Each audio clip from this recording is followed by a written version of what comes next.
were some difficult times. I think that Justin Trudeau and the president didn't exactly get along, and Canada kept making it worse and worse with their rhetoric. But now I think that we've had, the prime minister come in and meet with the president and begin a new, closer relationship. And so I'm sure everything will work out fine with Canada in the end.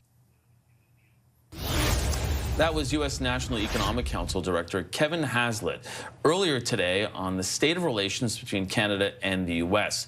Comes just as the Trump White House marked a major trade truce, dramatically slashing tariffs on China, and China responding by doing the same. So what does all of this mean for Canada as we continue to fight our trade war and have any kind of negotiation? Well, let's bring back the front bench. Dan Moulton, Shakir Chambers, Kathleen Monk, and Laura Stone. Dan, I'll start with you on this one. Earlier in the show, we talked about this with Kirsten Hillman, the Canadian ambassador to the U.S. She thinks Canada's deal will be very much bespoke, but how much do you think that this truce with China gives Canadians hope and trade negotiators a bit of a roadmap here? Well, I think if we look at the deals that have recently been announced, both with China and the United Kingdom, there's not really as much substance there as I think Canada is hopeful for in an eventual deal with the United States. The reality with all things out of this White House is that it seems to be a lot more noise than it is actual content. Yes, China has had a delay on tariffs for 90 days, but their tariffs were also egregiously high, right? And there was a situation in which America really, I don't think, could tolerate that kind of tariff on its economy for much longer anyways. And so a lot of this feels like performative action. The deal with the UK feels very performative, not a lot of substance there. I think Canada and America both want a deal that is substantive, that is long-term, that actually preserves the key elements of the current free trade arrangement for the long term, right? And I think the ambassador earlier spoke about a bespoke deal that serves our interests and their interests. The reality is both economies count on each other for a lot of things and count on each other for a lot of benefits to everyday workers and everyday consumers. And so I think the reality of that has always been a hope for Canada that we could get to a deal because America also needs things from us.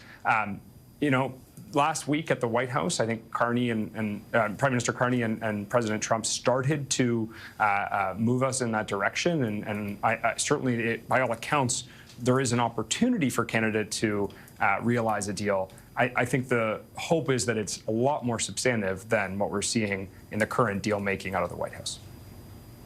How important is that, Kathleen, to try and push the ball forward, saying, as Dan just said, more substantive than what we're seeing from the other two? I mean, I agree with Dan completely that the deals that have come out of the UK and China aren't substantive, but come on, I mean, still, you hear the announcement today that for 90 days, 115% tariffs are dropped. I mean, but that just shows how ridiculous the tariffs were in the first place. I mean, this tariff escalation has caused so much chaos, so much destruction, and wealth destruction, frankly, retirement count destruction over the last, 3 months that it's been in terms of the escalation that Trump and the war that he has waged globally, really. In terms of Canada, though, what I take away more so is Mr. LeBlanc's comments on the political shows this weekend on Question Period with Vassy Kapelos and others, that he really thinks he's not going to push towards a quick renegotiation of CUSMA, but actually wants to see the tariff issue dealt with quickly. I mean, the meeting, by all accounts, was successful last week. Even if graded on a curve, it was very successful. And I think that really right now we need to work at kind of making life a bit better right now, so our forestry workers, our metal workers, are not, dealing with this and facing the layoffs. Our auto workers are facing the layoffs that they have been. Yeah, and Shakir, it comes as Reuters reporting that the economy minister in Mexico is saying that CUSMA, the CUSMA renegotiation or review, may actually start as soon as at the later part of this year. So what do you think of what Kathleen is saying, though, that, it is kind of like a two-lane highway here that we have to get to with the tariffs before the CUSMA? I think whatever the process is on our side, we just need to establish that with the United States and ensure we can drive that process forward to remove tariffs. I think when I look at what's happening with Trump, with China, and then Trump with the UK, I do think he's looking for an off-ramp. I think he realizes that tariffs are probably not the right tool. And you have economists and experts come out and say all these negative things are going to happen. I think for Donald Trump, he doesn't move until reality just like slaps him in the face, right? And so when you start seeing inflation, you start seeing lack of supply on the shelves, you start seeing a lot of economic damage, I think that's when he starts to react. For all the names we can call Donald Trump, people think he's not the brightest guy. I think when you get him behind closed doors and in a private room and he sees the damage that he's causing, he realizes that he's gone wrong in a policy direction and he looks for a way to get out of that policy. And I think it's going to be the same way with Canada. I don't know the timeline, but whether it is a track for tariffs specifically, whether it is Kuzma, given how intertwined our economies are, at some point when he starts seeing that economic damage, he'll look for an off-ramp with us as well. And I think, give credit to Mark Carney, it was a good first meeting. There'll be a way for us to kind of negotiate away from tariffs and kind of get this relationship back on track.